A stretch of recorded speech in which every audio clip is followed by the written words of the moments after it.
Now, the Human Rights Festival is back at the Constitution Hill, and this year it's being celebrated in style. Exhibitions, films and poetry and live performances are underway. The festival's mission is to invoke a sense of community that we need to make our nation a better place. Our reporter Masego Rahlaga is at Constitution Hill and joins me now. You've been there throughout the morning, Masego, having important conversations around human rights in South Africa, the issues that exist and how we mend those issues. You're going to be having a very interesting conversation around alternative communities or different communities, and those include the LGBTQI plus community in the country and the human rights around that. That's correct, Rapiwa. I think, I decided that the last segment of the show should speak to the LGBTQI plus community as well as GBV, because as you've heard from the president and other people, it's been described as a pandemic on its own. We see the statistics every time the crime statistics are released. We see that, this particular community, women, children and the LGBTQI plus community are usually the ones that bear the brunt. So I do have two guests with me who will be helping me, unpack those particular topics. And of course, I've got Roche Kester. She is from the Premier's office, and you look after the LGBTQI plus rights, as well as Rejoice Maketa, and she's going to be speaking to us about GBV. Let me start with you, Roche. In terms of the dignity that is afforded to the LGBTQI plus community, South Africa is still very far from giving them the dignity that they too deserve, like human beings. Yes, absolutely. And I think it's a misconception that LGBTI people want special treatment. The truth of the matter is that LGBTI rights are human rights. One of the things is that we've got a wonderful constitution, but in practicality it doesn't always translate. And so for LGBTI people, when it comes to dignity, when it comes to equality and equity, what we're looking at is fair treatment in any aspect of society. So that means no discrimination when they get any services from government in particular, but also corporates and public entities as well. We want to mainstream LGBTI lives in the way that when you step out the door, you don't face discrimination. Often our individuals face verbal discrimination, they get misgendered, they just get questioned in terms of the way they express themselves, and then also there's this horrific aspect of violence as well. Last year alone there were 24 deaths in the country. That is an alarming statistic in itself. That's a pandemic. And just last week we heard the tragic news of a lesbian woman, Pinky Shongwe, who died in KZN because she refused the advances of a man, saying that she's into same-gendered relationships. So this speaks to safety of our community. It speaks to access in various senses. How are we going to, as South Africa, ensure a measure of decreasing the structural and administrative violence for LGBTI individuals as well? But it's also to those cases, that right also is usually violated by some police officers, not only with women in the GBV cases, but if a man goes to a police station and reports that they were raped, some of them have said that they laughed at, they are not believed, they're turned back, they are mocked, and things like that. So that right also is usually violated, where, then they end up being scared to even report. Absolutely. Secondary victimization is one of the biggest problems we face in South Africa, because there's such a lack in the justice system, or lack of belief in the justice system. Some cases just go unreported. Some people sit with their trauma, they don't know how to access, and also the process gets exceptionally tiring when you don't have the correct support systems. So it becomes one of those things where we have to look at, why do we have these beliefs in our police system? Number one, what kind of training are they undergoing to ensure that people feel safe and that they trust the police service actually to do their job in relation to this? And so, the police does have a standard operating procedure document in relation to LGBTI people. But it's questionable then as to how often people get trained, are new recruits in the police trained, and do they know the chain of command to report these violations as well? So it's two things, the absolute necessity of police people as service people to treat people fairly, but also LGBTI people need to know their rights in case these things do happen, as to how then to follow up when they do experience discrimination from someone that is supposed to be, in public service, so to speak. Let me bring in Rejoice. In terms of GBV, this is something that we've been talking about for years. I heard Roche talk about 24 people in the LGBTQI plus community being killed and murdered in just 1 year. And then there's women, and these are not separated. These are human beings at the end of the day. Whether I am with a woman or I'm with a man, I'm a human being. Oh, definitely, Masego. I think one of the biggest things that we've seen is that when the crime stats came out earlier this year, we saw that over 6,000 people were killed last year, and if we're talking about GBV, we also saw that over 11,000 people were raped in a period of 3 months, right?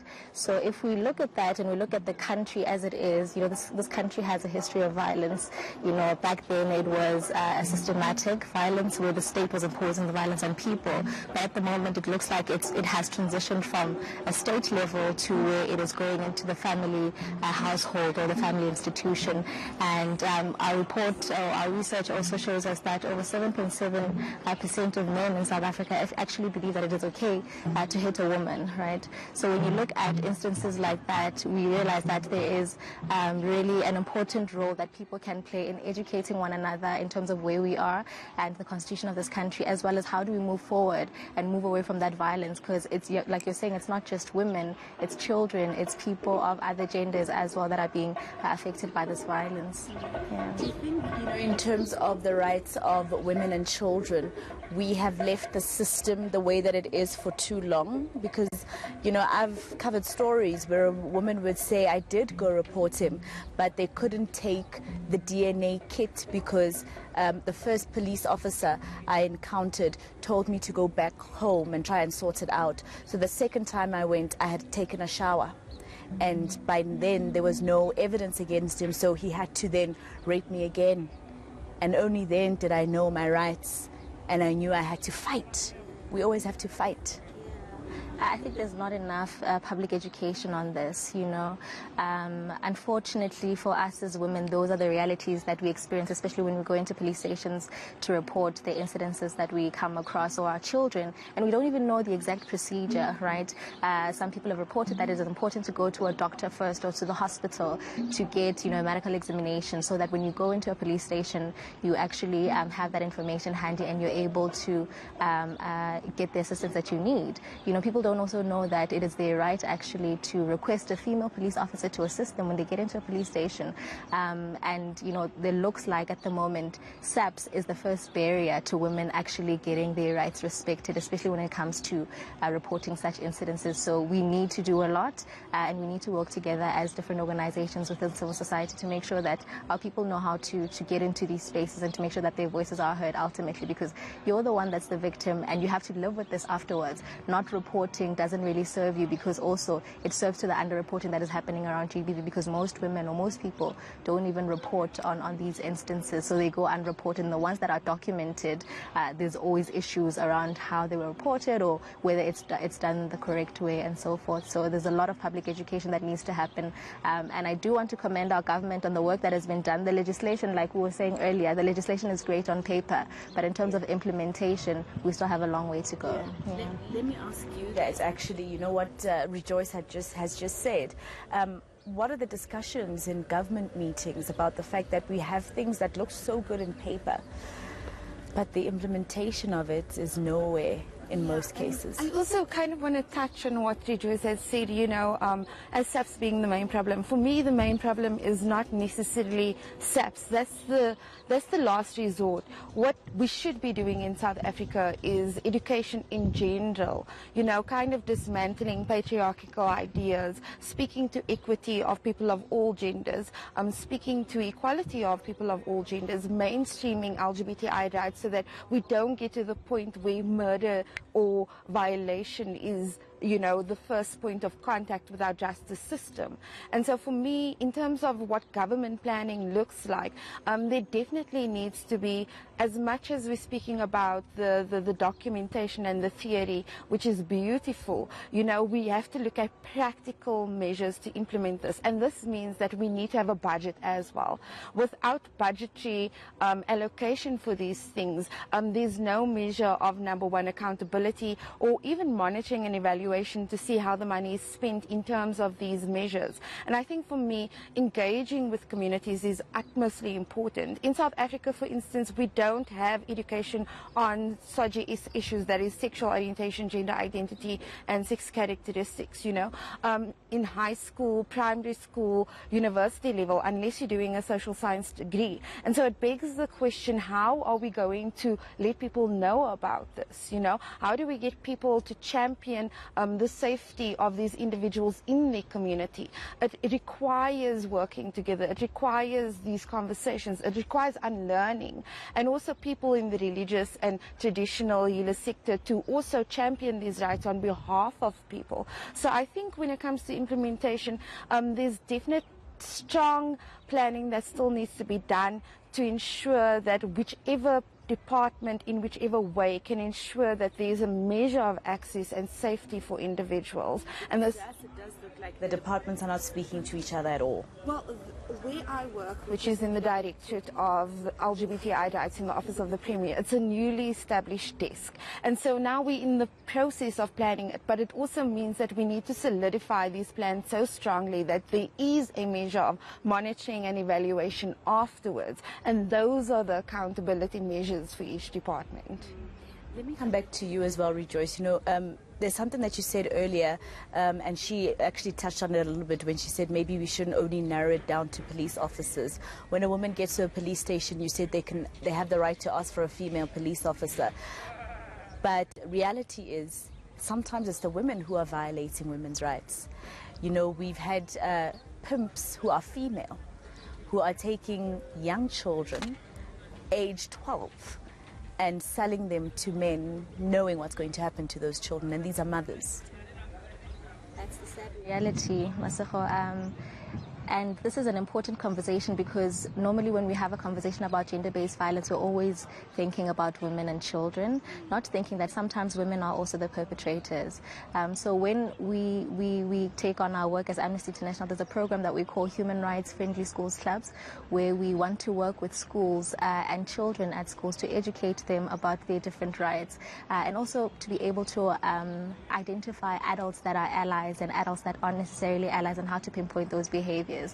Because we realize that sometimes the people that we think are there to protect us are not necessarily the ones that are protecting us. So there are different things that we can do, particularly around human rights education in communities and in schools. And, as sisters in communities where we engage in different spaces, it is important to have these conversations and also to hold each other accountable. We had a campaign called Interrupt GBV where, our young people were reporting that we know of these things happening in communities, right? But it's difficult to go in there because there's a saying that, if it's between the two of you, then it's just between the two of you. No third person should enter, right? But our campaign was specifically called Interrupt GBV because we were saying that even if it means going next door and saying, knock, knock, can I get some sugar or something, just to interrupt the situation so that the victim can escape, then it creates an opportunity for them to be safe, right? So it's important to always, in whatever spaces we find ourselves in, whether it's a woman, it's a child, it's whatever that is basically in the wrong, make sure that we are interrupting that and we're making sure that we're educating them as also that they see where they're going wrong. Yeah. And there's also the issue of police own, right?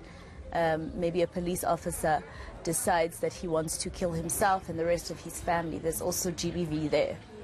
So maybe the education should even, like you said, go deeper.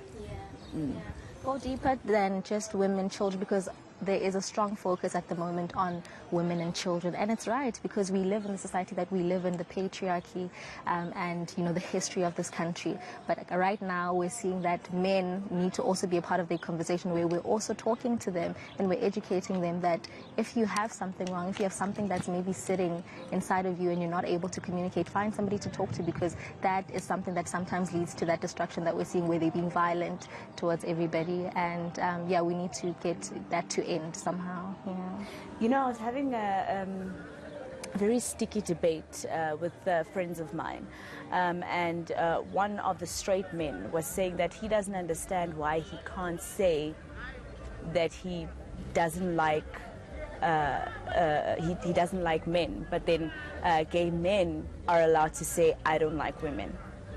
So he asked me, isn't that also infringing on my right to express that I don't have a problem with the LGBTQI plus community, and if you're dating a man, it's fine. I don't want to date a man. The minute he says that, it's an uproar, but it's okay for a gay man to say, I don't want to be with a woman. I think the difficulty is that people need to understand that sexual orientation specifically is very individual, and I don't think that conversation can validate discrimination. And so for me, it becomes a question of, when do you say things that are holistically offensive to the individual that kind of dehumanizes them, right?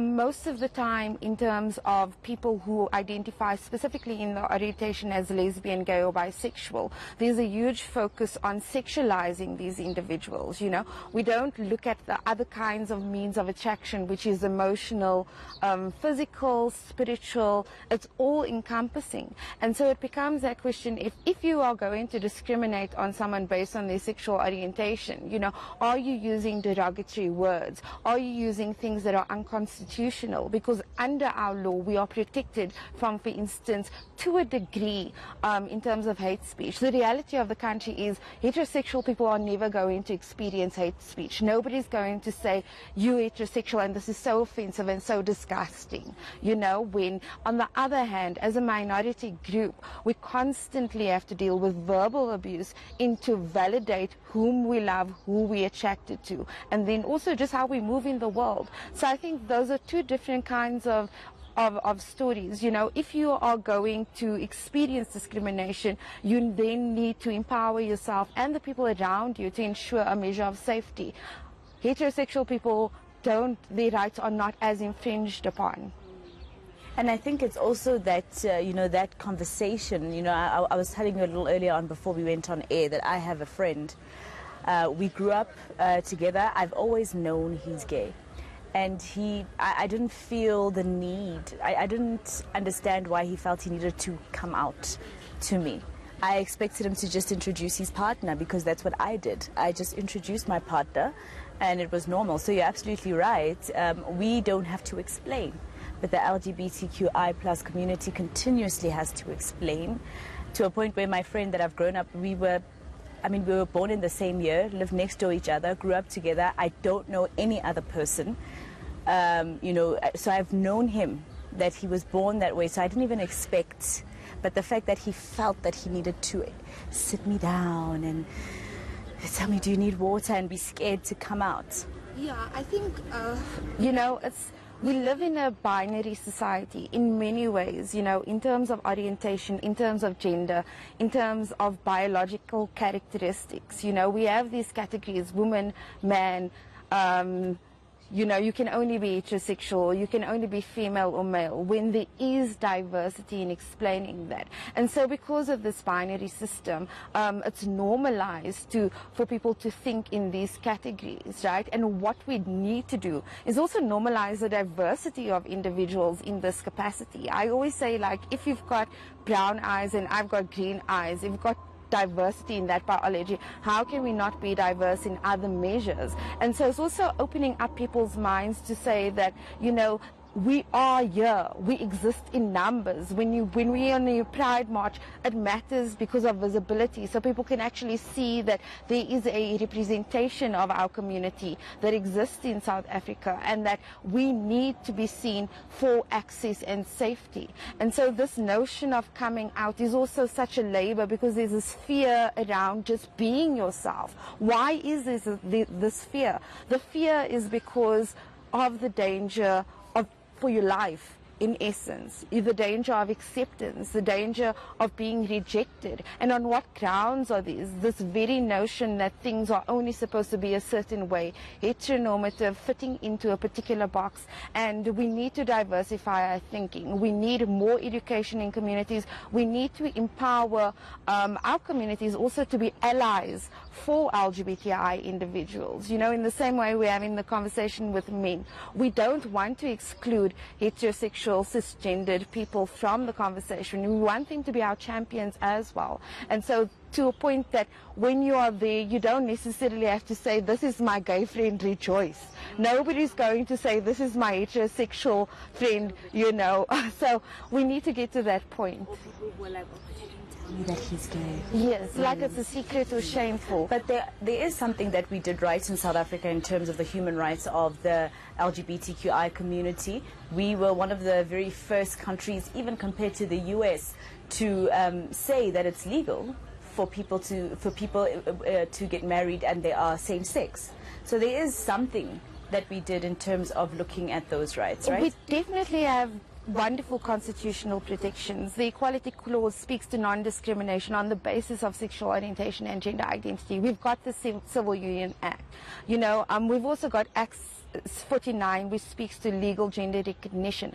But sometimes within those bills, there are also gaps that need to be addressed in terms of the experience of people when they're accessing services. For instance, you know, discrimination from Home Affairs when you're trying to change your gender legal marker, or when you're trying to just go to Home Affairs to get married. You know, there was a particular clause, Section 6 in the Civil Union Act, that said Home officials at one point, by means of conscientious objection, could choose or not whether they want to marry same-sex couples. So those nuances of law always need a lens where we look at how there are still gaps in terms of administrative things when people are trying to access their rights. And so it's a constant looking at policy, constant looking at legislation, and it takes a long process because there's a lot of processes involved in changing law, particularly at Parliament. It can take as long as 2 years to atrocities from over almost 30 years ago. Absolutely. Law reform takes time, you know, and it's a continuous process. So we must acknowledge that we have victories, but then also it always comes back to the implementation. You know, what are the steps and the practical measures to ensure that this on paper translates into my day-to-day life as a South African citizen and as an LGBTI person? Let me end with you, Rejoice. You know, in the LGBTQI plus community, there's also people who are born male, but they identify as female, and maybe they decided to do the transgender, take the transgender route, and they are not seen as women. And if they are abused by their male partners and police you know, belittle them when they try to open a case, or the community, sometimes it's not police, just their community, belittle how they identify themselves, and they'll tease them and say, well, it can't be GBV because you're actually a man, etc. What do you say to that? No, violence is violence, right? And it is your right to report whether you're a man, a female, biologically or not, right? And the SAPS has a responsibility to care. Anyone that does come and report a case of gender-based violence or some kind of violence that has happened to them, they have a right to report, and SAPS must make sure that those people are listened to and those people are taken through the necessary steps to ensure that they are safe ultimately, because that's one of the things that, like we were saying earlier, that leads to people not even reporting these things in the long run. So SAPS must be held accountable. the community itself as well. There is a lot of stigma attached to women who transition in communities, and like we're saying, education is really important. You know, we live in societies that are still very conservative, right? And it's not everybody that is accepted in the same ways in our societies. So it is important to always educate our people in our communities to basically bring an end to these behaviors and norms that we've normalized. You know, we've normalized somebody being violent towards, you know, other people. We've normalized it. So that needs to end, and we have to make sure that all of us play a role in educating one another, because as it is being done at a national scale by government with the laws, as a community as well, we also have a role to play in making sure that our people are educated and taking on that journey to understand that at no point is violence okay. Rejoice Maketa from Amnesty International and who looked after GBV issues. Thank you very much for your time. And of course, Rone Kester from the Premier's office here in Gauteng. Thank you very much for your time, ladies. Rapua, that's it from us here at the Con Hill.